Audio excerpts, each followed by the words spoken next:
In September 22, 2011, From Software released their titular title Darksouls 3, changing the landscape of millennials being philosophical on the internet for at least a decade. And I'd like to throw my hat into the mix.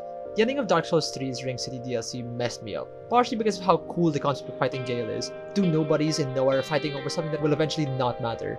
But mostly because of the painting woman. After you find her and hand her the Dark Souls you pickpocket off of El Bozo over here's corpse, she says she will make a new painting, one that will be dark but peaceful. I'm still unsure as to who this world is for, but I can't help but feel bad for whoever will live in it. The inhabitants of this new painted world, while it might be a shining, beautiful paradise, it will always be a painting made by someone who once resided in a world full of rot and death and decay. When people make art, I think they're burdened by their imperfections. That even if someone was trying to make the most beautiful new world, we as humans will never fully be able to capture perfection because we are bound by being human and thus incapable of fully perceiving what that is. To us, maybe paradise is all the food you can eat, all the joys you could ever want, all the love you could ever have. But our love is tainted by trauma, our food is tainted by rot, our joys will always have sadness because we know deep down they end. Even as we try to run from these things into happier stories, we carry the weight of these imperfections with us. The world of Dark Souls has never been one of joy, and I cannot help but doubt that perhaps that lack of light will seep into the new world the painter makes and slowly infect it until it is as cold and dead as the one it was made to leave behind. In a microcosm, that is the fear I have for all media, and especially this platform. That the rot we've had in our lives, the basis of everything, will seep into its roots and change it from a dream to a cold nightmare. Or worse, that it's already happened and I just haven't been paying attention. To be fair, art has been copying and failing for a while now. A term I like is the pastiche, an artwork that is an imitation of another work or style or period. I first came across this term in my Glorious King Ristic Studies video essay on Theros and its sequel set. Theros is a world inspired by Greek myths and locales, so the gods and their homes and their people, all translated into the art form that is Magic the Gathering, which is, you know, their art style and especially its mechanics. It was an interesting set on an interesting piece of mythology, but to revisit a setting like this and to do it poorly, it's a spit in the face of both of these things. Theros Beyond Death, which was the sequel set to Theros, didn't call back to other Greek myths, but instead to Theros itself, but without trying anything new. It was just creatures that were slight upgrades of past ones, gods that functioned slightly different. This wasn't an expansion of the world, it was a bad retelling. It is the equivalent of a picture being photocopied and slowly losing its detail. The copy of a copy, the pastiche of a pastiche. But Magic has, and still does, have a pastiche problem. An even bigger one now. Whoever is in charge of the development of these sets has seen it fit to discard mix magic and attempt to gain popularity. Before the release of Universes Beyond, Magic had its identity set in stone. Magical fantasy worlds where groups of people battled it out with spells and swords. But now it seems like the reputation has been tarnished and turned into something that can only be described as Fortnite. Magic has made its poor attempts at pastiching different franchises into their own. Now there are humans from The Walking Dead, robots from Transformers, and a plethora of other shit that directly clash with the fantasy that Magic has created for itself. This smorgasbord has slowly bloomed from cards that aren't legal and just for fun into literal format warping cards that have dominated metas and basically have been a requirement for people to buy. The once beautiful, unique worlds of Magic have slowly been infected by something outside the artist's control, all for an evil that has plagued the world of its creator, money. All this at Big Brother Hasbro can get their pockets lined just a little bit more by baiting in some new customers. Like, look, come check out our funny game. We have Altair. You love Assassin's Creed, don't you? And how it's been ruined by Ubisoft's greed, right? Come, we can make you both pay for our shitty product while we sit on the mountain of gold that you gave us. But perhaps the biggest disservice to all of this is another character who has been pastiched for years and years now. I don't know why they were like, yes, let's put superheroes in our funny game. But sure, okay? I just have no idea how this card even represents Spidey as a whole. Maybe stun counters meaning web slinging and wrapping up the bad guy, okay, but where's the Spidey sense? Or an evasive keyword for how slippery this guy is, or heck, maybe in vigilance because he's just that aware. Literally, just anything to give us more of a hint as to who this character is. Because if you put someone else's character art on the tin here, I wouldn't be able to tell it was Spider-Man. But like, is that not just a Spider-Man experience? This character has been pastiche, tarnished, and just screwed up for so long. Big man Marvel believes that this scrawny kid has to stay a soy boy loser face for his entire life, lest the beta cuck fan base lose interest in what makes him relatable. Which couldn't be further from the truth, because Spider-Man has always been the people's hero. If you read a comic book or grow up in any sort of nerd space, you can find some way to relate to this absolute dork who gets the shit kicked out of him, but still finds it in his heart to do good. That is a character we want to root for. So God forbid the character we've grown to love and for most fans see ourselves in change and reach the goals that we one day hope to achieve for ourselves. Shit like a stable relationship, a good job, maturing as a person, and moving on to become somebody. Nope, Big Corpo says throw it away. Put the mask on again, Spidey. You're losing your job. You're giving up on your wife. And you're never not gonna be vaguely young adult. Suck it up, Buttercup. Biggest offender to this has to be Disney. The pastiching of Peter Parker for corporate greed on the big screen started a long time before, but has only gotten worse today. We started off with the best Spider-Man, Tobey Maguire. Maguire's Peter Parker was always the most real. His movies were a bit weird in spots, but this was the true Peter Parker experience. Sure, the villains were 60s and campily evil, but somehow, Raimi uses that to hammer home the human elements of Peter Parker. His sincerity, his kindness, and most of all, his willingness to do the right thing. While Maguire's in-suit antics and charisma might never match Andrew's, who we'll get to later, he makes up for it by being wholeheartedly Peter Parker. Okay, sure, this high schooler looks like he's 32, but besides that, Maguire captures the heart of Spider-Man, and that's the human elements. This guy is such a nerd and a loser, and it's so heartwarming to see, especially because he actually really grows, not just in a superhero way, but in a human way that everybody can relate to, and it's just so cool to see this kid learn from his shortcomings and become a better person for it. To me, this is something that the other Spider-Man failed to capture. Garfield succeeded at being the best Spider-Man, his in-mask stuff really selling the quintessential quippiness of the web slinger. But the charm and charisma unfortunately bleeds over into his take on Peter Parker. This Peter is less loser nerd, more mysterious, cool skater boy. The arc of dealing with the loserdom was never really present in the second take of Spidey on the big screen. And I know I said I don't want Peter to be a nerd forever, but to me, he's gotta start out feeling like that so that he can grow out of it or learn to grow into it. Garfield is simply way too cool to play Peter Parker. Then we get the Disney and this motherfucker Tom Holland. He has been totally whatever at Spider-Man. I guess the best thing about him is that I can believe he's a total loser, and that's it. I just feel like his human elements rarely hit the same as Maguire, and his Spidey antics and quipping aren't as expressive or entertaining as Garfield's. He's just kind of there. And to be fair, I don't think that's wholly his fault. Homecoming was a not bad Peter Parker story, but after Endgame, Disney has been pushing this multiversal agenda, and MCU Spider-Man has taken the brunt of that damage. Tony's death was definitely gonna be a point for MCU Spider-Man, but I feel like it's less impactful than what it could have been. Every Spider-Man has gotten someone who dies because of their negligence. Uncle Ben for Tobey's, Commissioner Stacy for Garfield, and those all happen in their first movie so that they can grow from it. But Tony dying isn't Peter's fault. So yeah, the grief is valid. I just think it doesn't thematically push Holland's Spider-Man in an interesting direction. I mean, what kind of cartoony shit is Spider-Man having to defend his friends against a drone strike from a dead person's pair of glasses?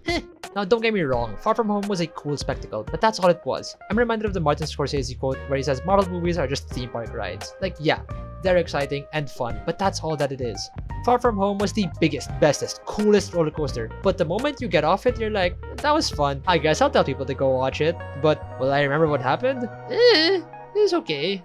I just think everything was underutilized. They had to push this Marvel multiversal Spider-Man shit because they've seen the success of Spider-Verse and they know how much money that's made. And so they can rake in the sweet, sweet nostalgia cash from all those people that want to see their favorite Spider-Man. But I think what they fail to understand is that a good crossover makes the other characters better. They're not just there. Most of the villains were just there.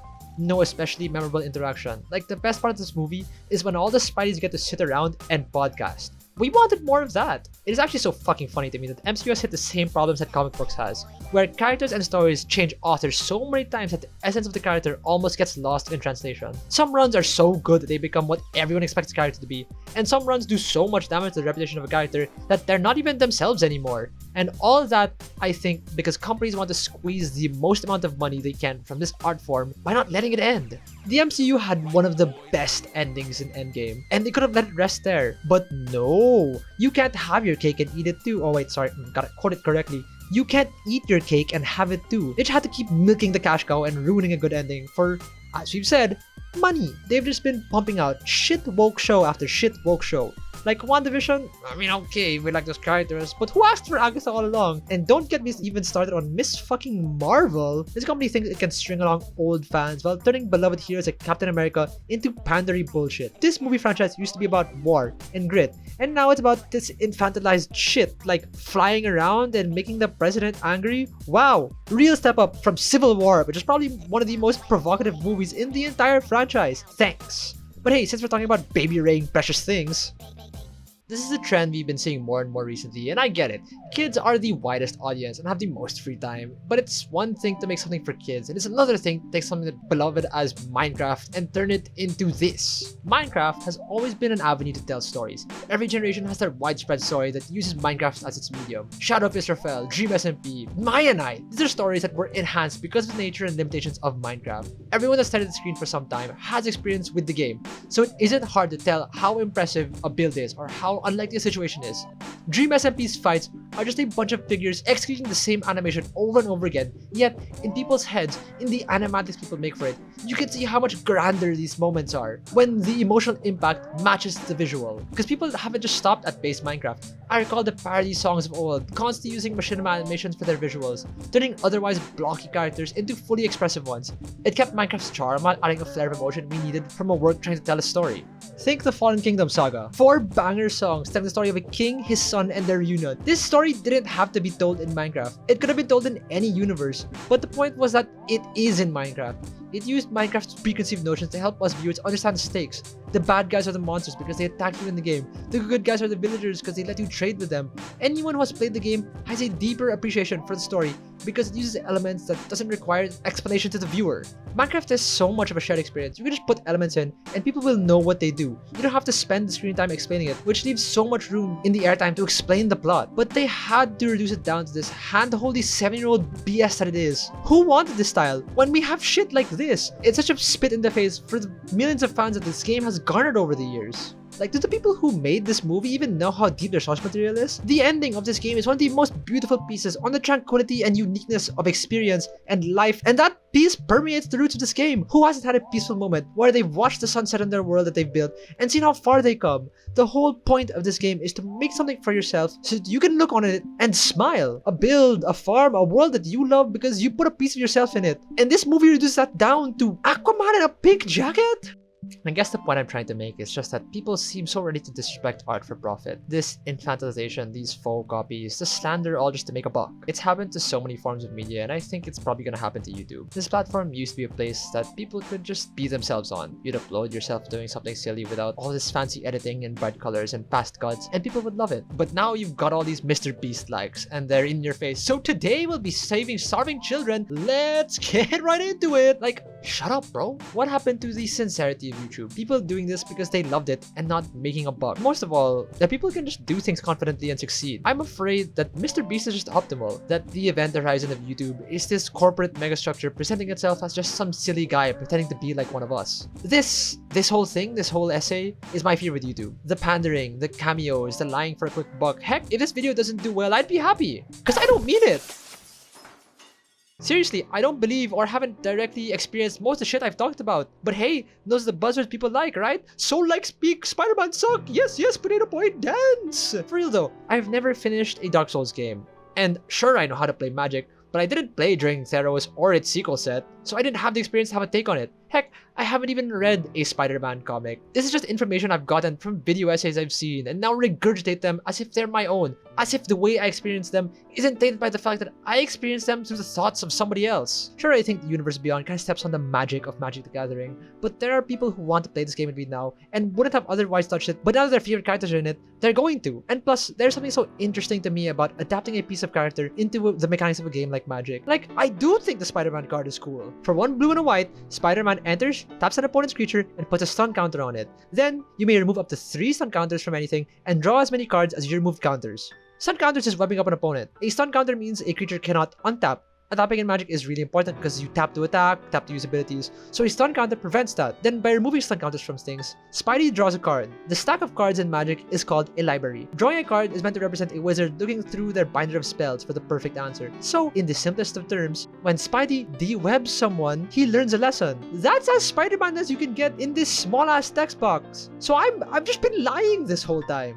I haven't even seen a Sam Raimi Spider-Man movie or a video essay on it. I just listen to my friends talk and say why they dislike the other Spider-Man. I personally think Andrew is my favorite, but I haven't experienced one of the 3, so I can't say for sure which one is the best. Do I think corporate greed is killing art? Yeah, sure. but I don't think Disney's doing too bad of a job with the franchises that they currently have. I'm a Star Wars and a Marvel fan, so I will 100% give you the fact that they've dropped the ball on their movies. But their shows, they've been great. Loki, WandaVision, yeah, but Agatha All Along, Miss Marvel, I've just been lying. These are both shows that I love a lot, but things I've seen people call pandery bullshit.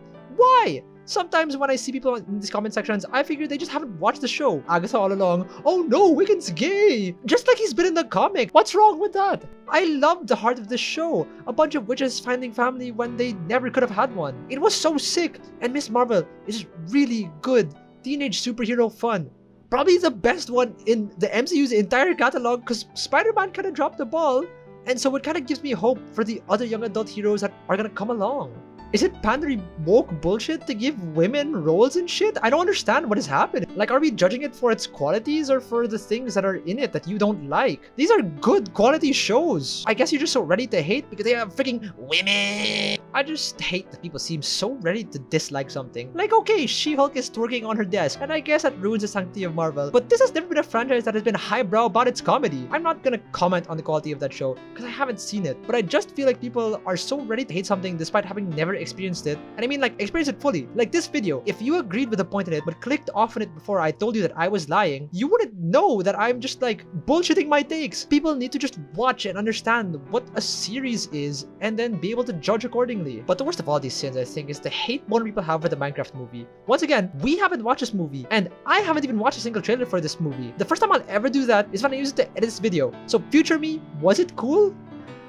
But either way, Minecraft isn't for us angry late teens or early 20s anymore. Yeah, sure, the stories people told on it were the best, and using Minecraft as a medium to tell stories is so ingrained in our culture, but it's not for us. This is the game we love because we picked it up as kids. As kids! The people that play this and love this are kids. And I think the reason I don't see outpouring support for this movie is because fucking 7-year-olds aren't on Twitter. I was also on such a hate crusade for this movie, but I went around asking all the under 12 kids I know, whoa, pause, yes officer, that one over there.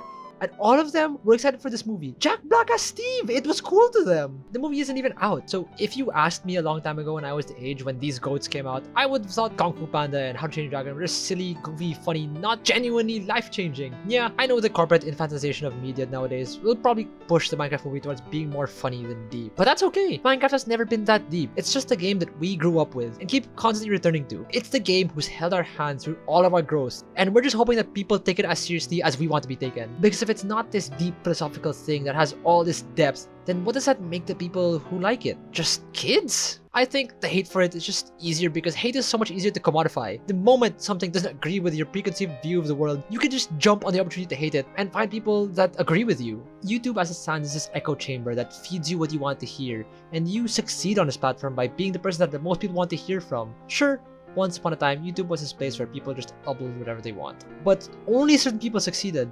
And other people have seen what made them great, what made them so watchable. They've studied their success and they can now duplicate and improve on it. Sure, it might be some people's dream to do this YouTube thing sincerely, but I think people just want to be doing YouTube, like, period. And it just so happens that one of the most optimal ways for people to sit your ass down and play video games or spout hot takes all day is to pander to a certain audience.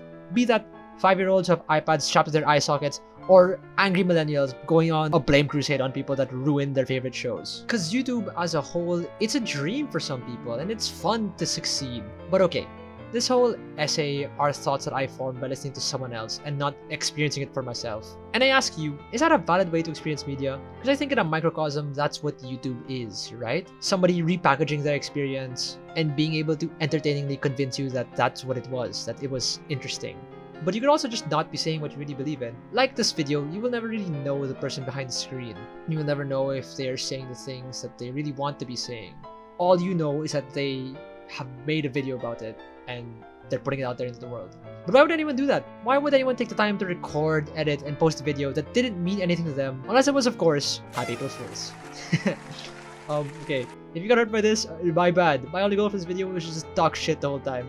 I just wanted to talk about as many things that I had absolutely no first-hand experience with and say everything with my chest because I'm convinced that's like half what makes YouTube good. This video is just, as I said in the beginning, a pastiche of a pastiche. Because I think that's how people experience media nowadays. They just listen to someone else talk about it and trust that that opinion is correct instead of forming their own by experiencing it themselves. And my only question is that valid? Anyway, if you didn't agree with anything in this video, that's fair. I probably didn't either. If you do, and you're afraid I was talking out my ass, I guess you're just gonna have to wait till I make a serious video about it.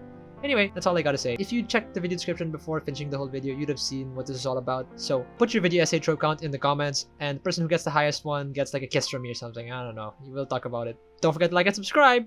I'll see you later. Goodbye.